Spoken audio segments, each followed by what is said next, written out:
Hey, it's me, Jen Hart. You know, if Jen Hart be awesome. Today is day 23, by the way, of,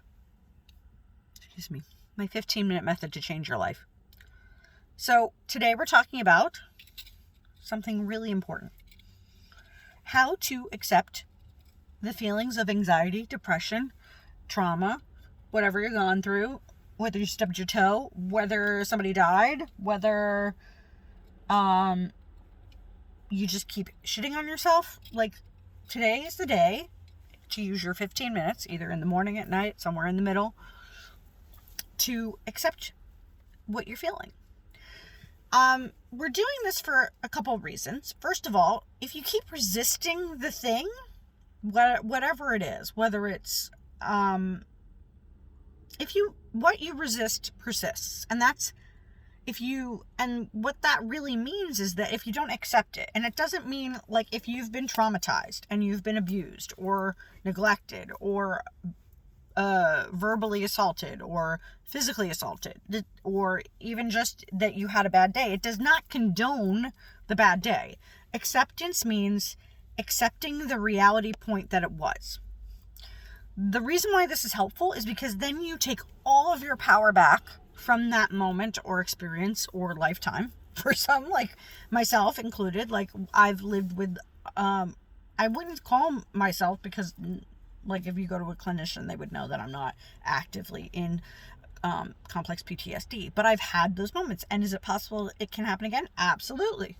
Because I have that option. My brain has that option. If I get a triggered response from the environment, it is possible that I can go down that road.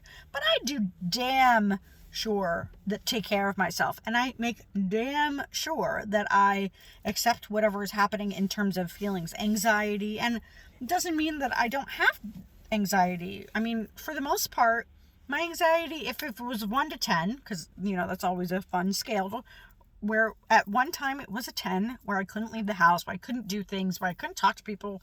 It was awful. To a 1 or 0, I'm at the 1 today. And if I accumulated most of at least of this year, 1 or 2. Maybe probably one day out of all that, a 3. I mean, late last year, of course, which was a hard year, I had 8 days, like number 8 days, like where the anxiety level, where I would do behavior that was not beneficial to me and such like that. And this is a model that I would use with my clients and or myself, is that acceptance that you're having a feeling that's really fucking shitty or uncomfortable. Accepting it gives you the power to say, okay, I'm not going to do that anymore. Okay, I'm going to accept myself. I'm going to talk myself off a ledge. Proverbial ledge, people. I'm going to talk myself and give myself the compassion that I deserve and need. So if I'm feeling anxious, I talk myself and say words like, I am safe. I'm okay. I'm okay. I'm okay. I'm fully okay in this moment. I may be triggered right now, or I've had cumulative of experiences that said that I was unsafe, but right now I'm fine. I'm okay. Even if my body is having a reaction, even if I'm sweating, even if this or that, even if my brain is, not doing its thing. So part of this acceptance is to really talk yourself down like you would your best friend. And if you've never done that before, it's something that you can try with your best friend if they're willing. And if not, you can use it with a clinician or a coach or whatever. But really, the positive self-talk isn't like, today's going to be fabulous even though I have anxiety, although that can happen. It's more about like giving yourself that serenity and compassion when you're having a shitty moment. And all moments of your life are not shitty. And all moments of, like, even the worst parts of my disorders, when I had them, I mean, it was really brutal. I can look back, obviously hindsight, but mostly it's because once I got to learn the skills and learn the fact that life isn't stopping because I have a feeling that is negative, and that I can take back control over my energy system. I can take back control over the thoughts that I produce, even if I don't stop all the thoughts, because that's like only meditation, and even then, for me, I'm always like, even in a massage, I'll think the whole time and not turn off my brain. It just won't turn off. And that I've accepted of myself. And I'm okay with that. Like, and maybe I will have that epiphany moment where my brain will just go quiet, and that'll be great. But I'm not holding myself hostage to an unrealistic expectation of myself. And I allow, and the unrealistic expectation for maybe you is that maybe you're not supposed to feel negative, that you're not supposed to feel upset or depressed or whatever. Like, you're allowed those feelings. Would I suggest ruminating on them? No, because it doesn't serve your forward movement or growth, or the potential that you can totally shift your state. You can totally shift your state, but not necessarily in the moment where you're having a panic attack. It's getting grounded and getting breathing and doing all those things. So in terms of depression, it's a very similar self-talk concept of like, it's okay if I feel sad. It's okay if I'm grieving. It's okay that I'm having this feeling. It too shall pass, because all feelings are transient unless you hold on to them like a life raft. Don't hold on to feelings, positive or negative, for a life raft, because it's not going to serve you. So taking your 15 minutes and kind of, like, if you wake up with anxiety, which I haven't had that in a while, but maybe you are, because that's fine. Maybe you wake up with depression, or maybe you wake up with a various different feelings that are not completely grateful or just present, or going into a story.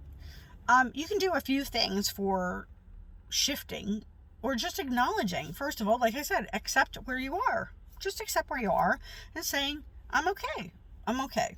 Even if I feel depressed, I'm okay. You're not broken.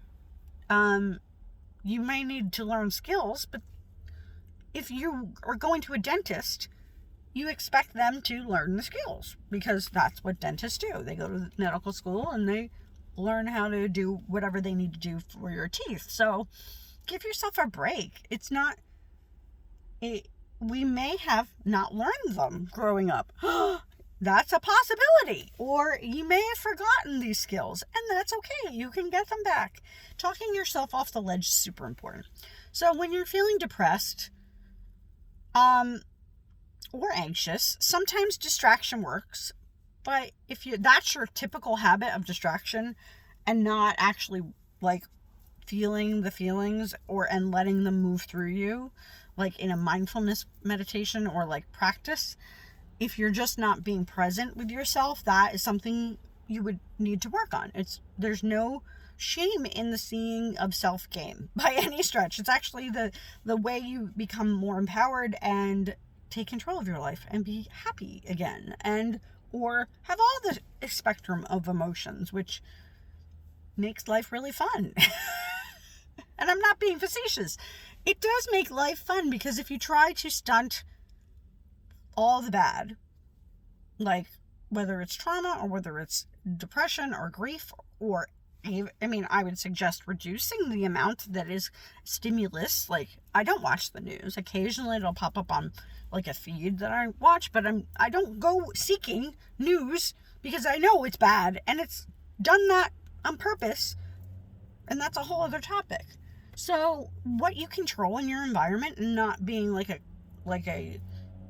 what Howard Hughes type, but really cultivating the area of where you can reduce your stress in your environment, whether it's clutter, whether it's people, whether it's places, reduce the amount.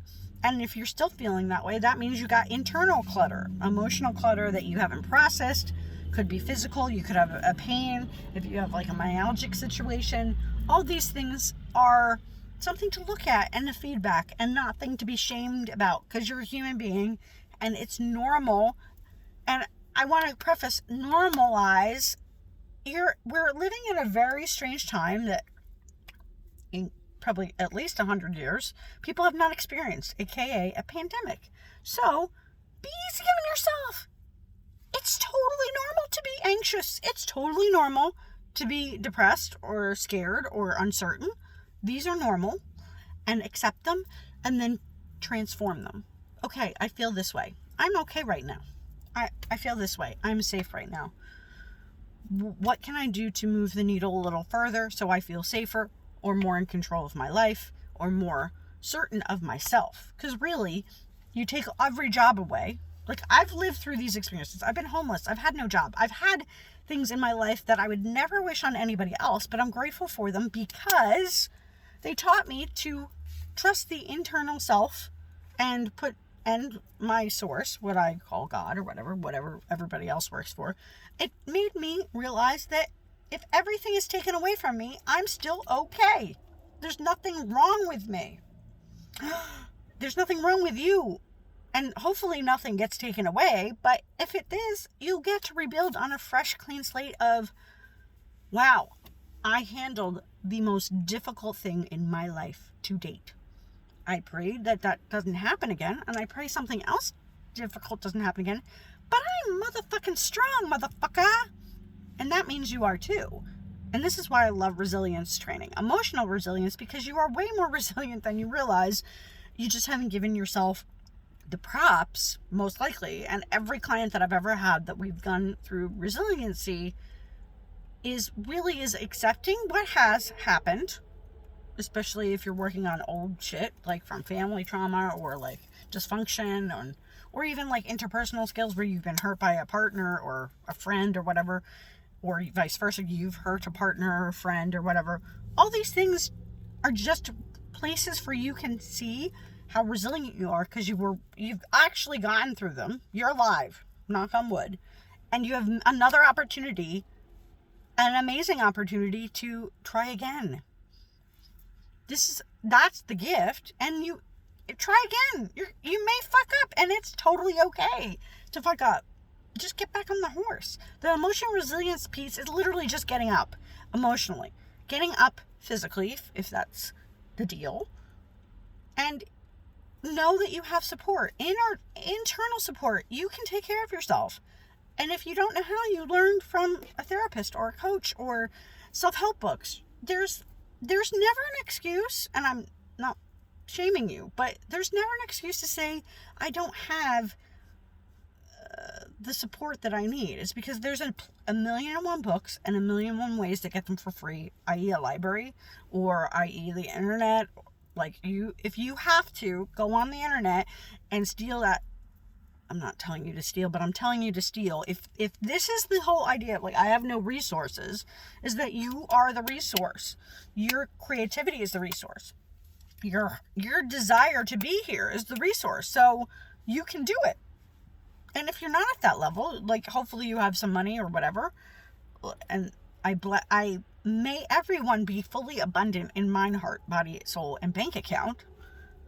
That you have these things to work on by just working on them. Like, you don't need an external thing to move the needle of reducing your anxiety or depression, because it really is accepting them and then moving forward and learning what things are good and adding and subtracting to your life. It's just a self-awareness game. And obviously there's chemical issues, and obviously if you've had a lot of physical or mental trauma from work or from your own life, that's stuff to unpack. But I wouldn't even go too deep into that because that can re-traumatize you. So it's learning the skills of emotional resiliency, saying that felt shitty, but I'm okay. That felt shitty, and I'm scared of that happening again, but I'm still okay, and I have my own back. And that means I can find people that will have my back too. And I will have theirs because I have my own back. And that's the whole point. Happy day 23. I will see you tomorrow. Peace.